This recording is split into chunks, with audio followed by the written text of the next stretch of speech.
मध्ये शब्दकोश किंवा विश्वकोश असतो तसा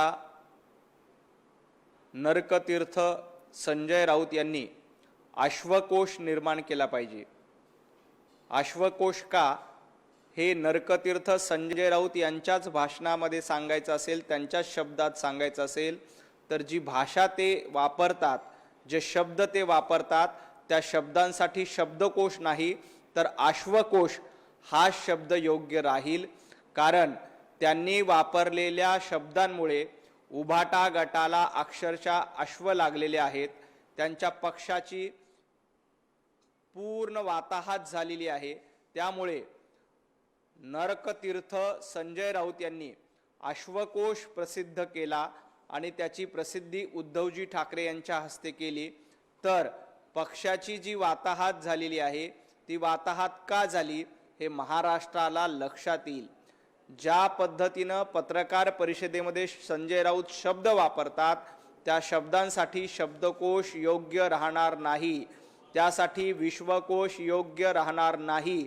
त्यामुळे तर्कशास्त्री नरकतीर्थ संजय राऊत यांनी अश्वकोशाची निर्मिती करावी आणि त्या अश्वकोशाचं प्रकाशन उद्धवजी ठाकरे यांच्या हस्ते करावं।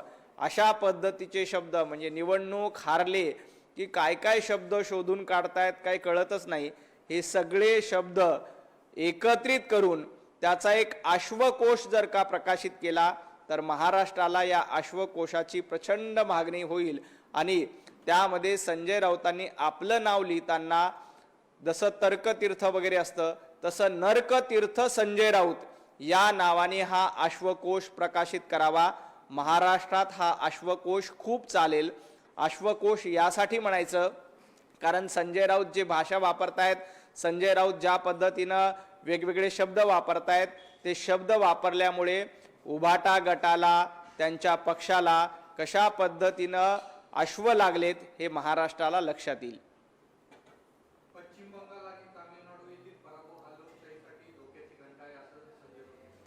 संजय राऊत जेव्हा पश्चिम बंगालमध्ये भारतीय जनता पार्टी जिंकते तेव्हा ती लोकशाहीसाठी धोक्याचं असतं। आसाममध्ये भारतीय जनता पार्टी जिंकते तेव्हा लोकशाहीसाठी धोक्याची असते। तेच केरळमध्ये काँग्रेस जिंकतं तिथं लोकशाहीचा विजय असतो। ज्या ठिकाणी काँग्रेसचा विजय होतो, तामिळनाडूमध्ये विरोधक जिंकतात तिथं लोकशाहीचा विजय असतो, तिथं लोकशाही सगळं आलबेल असते। आणि भारतीय जनता पार्टी जिंकली की राऊत तुम्हाला मिरच्या लागतात आणि तुम्हाला ते झोंबतं। म्हणूनच म्हणतोय की तुम्ही जे शब्द वापरतायत त्यासाठी अश्वकोश प्रकाशित करा आणि त्यासाठी नरकतीर्थ संजय राऊत यांचं नाव लावून हा अश्वकोश प्रकाशित केला पाहिजे।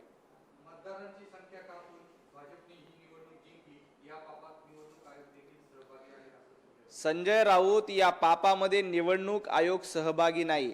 गेली 15 वर्ष पश्चिम बंगालमध्ये ममता दीदींनी जी पाप केली होती, गेली 15 वर्ष ममता दीदीच्या राजवटीमध्ये दादागिरी गुंडगिरी करण्याचं काम पश्चिम बंगालमध्ये केलं होतं। ते पाप धुवून काढण्याचं काम पश्चिम बंगालच्या जनतेनं केलंय। 15 वर्ष ज्या पद्धतीनं हिंसाचार अत्याचार महिलांवरचा अत्याचार हे करण्याचं काम दीदीच्या गुंडांनी केलं होतं, ते पाप धुण्याचं काम पश्चिम बंगालच्या जनतेने केलंय। संजय राऊत ज्या पद्धतीनं महाराष्ट्रामध्ये उद्धवजी ठाकरेंच्या 2.5 वर्षाचं पाप धुवून काढण्याचं काम एकनाथजी शिंदेंनी केलं, त्यानंतर देवेंद्रजी फडणवीस साहेबांचं पुन्हा एकदा सरकार आलं, जनतेनं भारतीय जनता पार्टीला महायुतीला आशीर्वाद दिली। तुमची पाप जास्त झाली होती, ते पाप धुण्याचं काम केलं। आणि राहिला प्रश्न निवडणूक आयोगाचा आता SIRचा, SIR बद्दल तामिळनाडूमध्ये SIR झालं तिथे विरोधक जिंकले, केरळमध्ये SIR झालं काँग्रेस जिंकलं आणि पश्चिम बंगालमध्ये SIR जाऊन भाजप जिंकली असेल तर तुम्हाला एवढ्या मिरच्या का लागतायत? निवडणूक आयोग तामिळनाडूमध्ये काम करत होतं, SIR केरळमध्ये काम करत होतं, तिथे काँग्रेस जिंकली तेव्हा तुम्हाला काहीही वाटलं नाही। त्याबद्दल कुठेही तुम्ही गळा काढत नाहीत, आरडाओरडा करत नाहीत, आक्षेप घेत नाहीत। परंतु भारतीय जनता पार्टी जिंकली, जनतेनं भारतीय जनता पार्टीला आशीर्वाद दिला की तुम्हाला मिरच्या झोंबायला लागतात। संजय राऊत हे लक्षात ठेवा, जनता सुज्ञ असते, त्यांनी तुम्हाला धडा शिकवलेला आहे।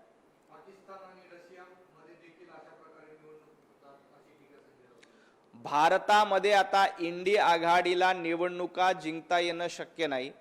उभाटा गटाला महाराष्ट्रामध्ये निवडणूक जिंकता येणं अवघड दिसतंय आणि संजय राऊतांना पुन्हा महाराष्ट्रातून संधी मिळेल असं वाटत नाही.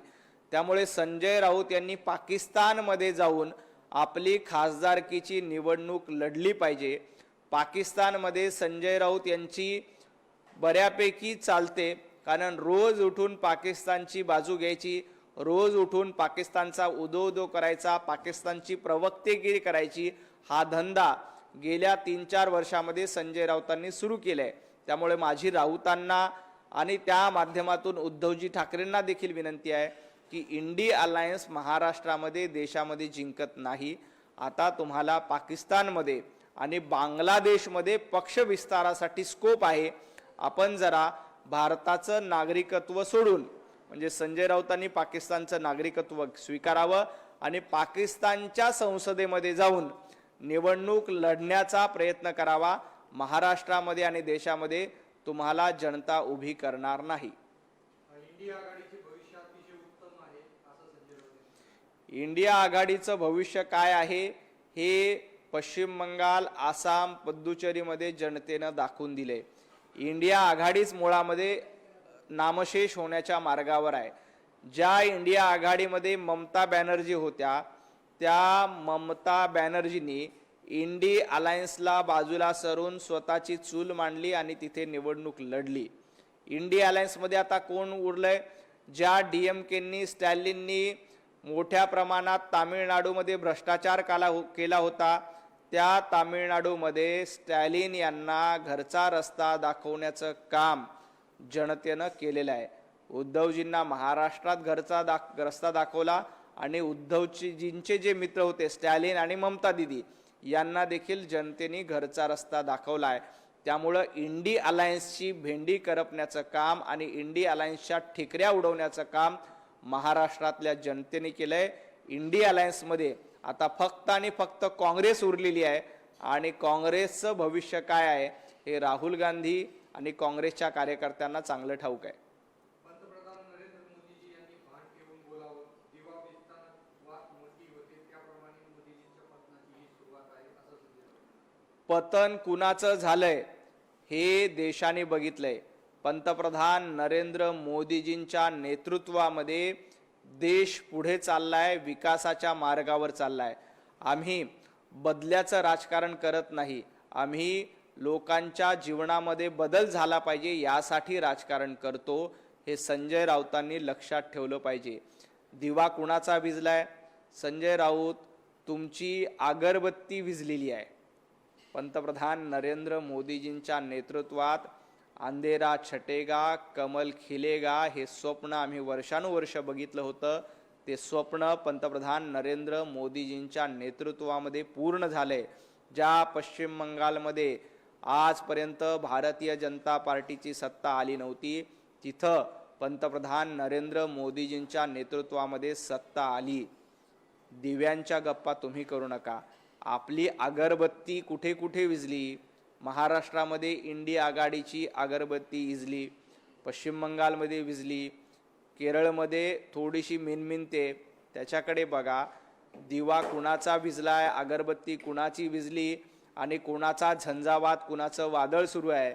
आसाममध्ये जी सुनामी आली, पश्चिम बंगालमध्ये जी सुनामी आली, पुद्दुचेरीमध्ये जे पंतप्रधान नरेंद्र मोदीजींच्या नेतृत्वात यश मिळालंय, हे शेवटचं यश नाही आहे. उद्धवजी ठाकरे यांच्या पक्षाचं शेवटचं यश महाराष्ट्रामध्ये 2019ला मिळालं होतं. संजय राऊत, तुमच्या उद्धवजींचा दिवा फडफडलाय नाही, तो पार विझायला आलाय. त्याच्याकडे लक्ष द्या. जरा 2 हात ठेवून उद्धवजींचा दिवा, उद्धवजींच्या पक्षाचा दिवा जो फडफडतोय त्याच्याकडे बघा. तुमची अगरबत्ती पार विझून चालली, त्याच्याकडे लक्ष द्या.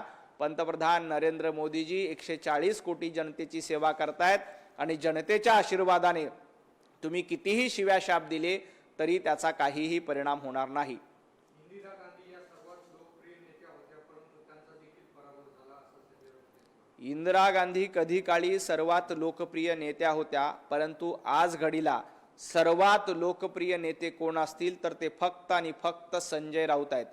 इंदिरा गांधींपेक्षा संजय राऊतांची लोकप्रियता महाराष्ट्रात नाही, देशामध्ये नाही, संपूर्ण जगामध्ये आणि त्याच्याही पलीकडे जाऊन अंतराळामध्ये देखील संजय राऊतांची लोकप्रियता क्रमांक 1 ला आहे. आजच्या घडीला संपूर्ण ब्रह्मांडामध्ये म्हणजे आकाशगंगा भरपूर आहेत, त्या संपूर्ण आकाशगंगामध्ये फक्त एकच नाद घुमतो, तो म्हणजे संजय राऊत, संजय राऊत, संजय राऊत. संजय राऊत यांच्या पलीकडे ब्रह्मांडामध्ये दुसरा कुठलाही आवाज निघत नाही. एकच आवाज चिरंतन आहे, तो म्हणजे संजय राऊतांचा आवाज आहे. संजय राऊत किती मोठे जोक करताय, हे जोक बघून तुमच्या घरचेही हसत असतील आणि उद्धवजी ठाकरे तर तोंडाला रुमाल लावून हसत असतील. एवढे विनोद करणं बरं नाही. महाराष्ट्राची कॉमेडी सर्कस करण्याचं काम महाविकास आघाडीने केलंय आणि या कॉमेडी सर्कसचे बादशाह कोण आहेत तर संजय राऊत आहेत. प्रसाद मुखर्जी यांनी मुस्लिम लीगच्या सहकार्याने निवडणूक लढली होती अशी टीका संजय राऊत. जहां हुए बलिदान मुखर्जी वो कश्मीर हमारा है, जहां पैदा हुए श्यामा प्रसाद जी वो बंगाल भी हमारा है, हा नारा आम्ही दिला होता. ते सत्यात उतरवण्याचं काम पंतप्रधान नरेंद्र मोदीजींच्या नेतृत्वात झालंय. मुस्लिम लीगच्या गप्पा संजय राऊत तुम्ही करू नये. आसाममध्ये काँग्रेसचे 22 उमेदवार निवडून आलेत. 22 पैकी 20 ते 21 उमेदवार मुस्लिम आहेत. हे संजय राऊतांनी जरा राहुल गांधीला जाऊन विचारलं पाहिजे की काँग्रेसचे 22 उमेदवार निवडून आले, त्यापैकी 20-21 मुस्लिम उमेदवार कसे? राहुल गांधींना हिंदू उमेदवार सापडले नव्हते का? याचा जाब आधी संजय राऊतांनी राहुल गांधीला जाऊन विचारला पाहिजे. ज्या पद्धतीनं वंदनीय हिंदू हृदय सम्राट बाळासाहेब ठाकरे यांनी सांगितलं होतं, गर्व से कहो हम हिंदू आहे, पण दुर्दैवानं संजय राऊत गर्व से दाढ्या कुरवळण्याचं काम करतायत. औरंगजेब फॅन क्लबला चालवण्याचं काम, अफजल खानाची पिल्लावळ पुढे चालवण्याचं काम जनाब संजय राऊत यांच्या माध्यमातून सुरू आहे.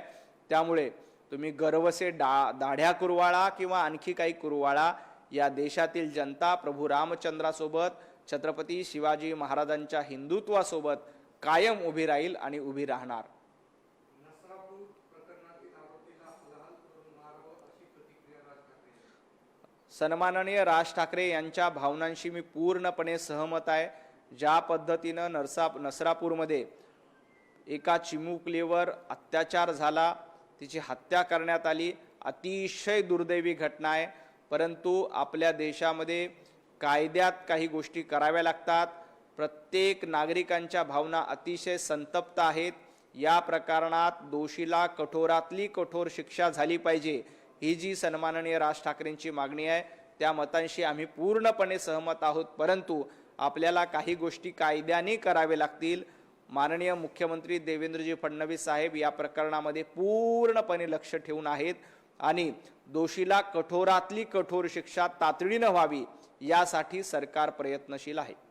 राज्यात कायदा व सुव्यवस्था ढासळली आहे अशी टीका जयंत पाटील यांनी. जयंत पाटीलजी, तुम्हाला एकच सांगायचंय, कायदा आणि सुव्यवस्था सांभाळण्यासाठी देवेंद्रजी फडणवीस साहेब सक्षम आहेत. 14 ते 19 देखील कायदा ते सुव्यवस्था नीट सांभाळली म्हणून लोकांनी पुन्हा निवडून दिलं. त्यानंतर 24ला देखील पुन्हा देवेंद्रजी निवडणुकीला सामोरे गेले. जनतेनं देवाभाऊंना आशीर्वाद दिले. कायदा आणि सुव्यवस्था कशी असते हे उद्धवजींचा काळ आठवला की तुम्हाला लक्षात येईल. उद्धवजी आणि त्यावेळेला जयंत पाटील यांच्या राष्ट्रवादीचे गृहमंत्री असताना मुंबईमध्ये उद्योगपतीच्या घराबाहेर बॉम्बस्फोट ठेवणं, याला कायदा सुव्यवस्था बिघडली म्हणतात. पालघरमध्ये साधूची हत्या होणं, याला कायदा सुव्यवस्था बिघडली म्हणतात. भारतीय जनता पार्टी महायुतीच्या नेतृत्वात, देवाभाऊंच्या नेतृत्वामध्ये कायदा सुव्यवस्था अतिशय चोखपणे पाळली जाते. जयंत पाटील, तुम्ही तुमच्या सांगलीची चिंता करा, तुम्ही तुमच्या मतदारसंघाची चिंता करा आणि तुम्ही तुमच्या उरलेल्या राष्ट्रवादीची चिंता करा. महाराष्ट्राची चिंता करण्यासाठी देवाभाऊ समर्थ आहेत.